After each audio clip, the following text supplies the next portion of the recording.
Hello viewers, my name is Dipanshu and welcome to the Learnology Coding. So last video में आप लोगों ने देखा कि मैनी टू वन फील्ड क्या होते हैं, मैनी टू मैनी फील्ड क्या होते हैं. सो आज हम देखेंगे कि जो हमारा ट्री व्यू होता है उसमें उसके अंदर जो अगर हमने मैनी टू वन फील्ड लगाया है तो उस पर क्लिक करके डायरेक्ट उस ऑब्जेक्ट पर हम जाएंगे जो रिकॉर्ड हमने सेलेक्ट किया हुआ है मैनी टू वन फील्ड में.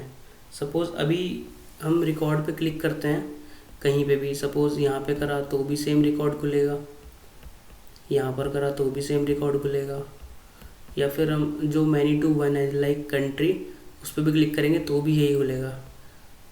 सो हम चाहते हैं कि जैसा हमारे फ्रंट एंड के अंदर हम अफ़गानिस्तान मतलब कंट्री के ऊपर क्लिक करेंगे तो हमारा कंट्री वाला फॉर्म खुल जाता है. सो हम सेम चीज़ चाहते हैं कि हमारा यहाँ से भी सेम हो ट्री व्यू के अंदर भी. सो हम इसको कैसे करेंगे? सो इसके लिए सिंपल है कि हम जो ट्री व्यू है उसमें उस फील्ड के अंदर विडजेट लगाएंगे एक मैनी टू वन बटन.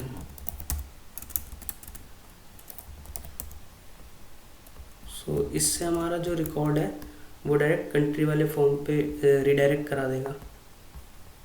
हम यहाँ रिफ्रेश करेंगे. सो अब ये दोनों फील्ड जो हैं क्लिकेबल बन गए हैं. तो जैसे ही मैं सपोज इस यहाँ पर क्लिक करूँगा तो करेंट फॉर्म खुलेगा, पर अगर मैं कंट्री के फील्ड पे क्लिक करूँगा तो कंट्री वाले फॉर्म पर जाएगा, ना कि इसके फॉर्म पर. सेम ऐसे ही इंडिया पे अगर मैं क्लिक करूँगा तो इंडिया वाले जो रेस्ट डॉट कंट्री ऑब्जेक्ट का फॉर्म है उसके ऊपर चला जाएगा. सो इस तरह से हमारे जो ट्री व्यू के अंदर मैनी टू वन फील्ड है क्लिकेबल बन जाते हैं. So thank you, and if you have any question drop me a comment.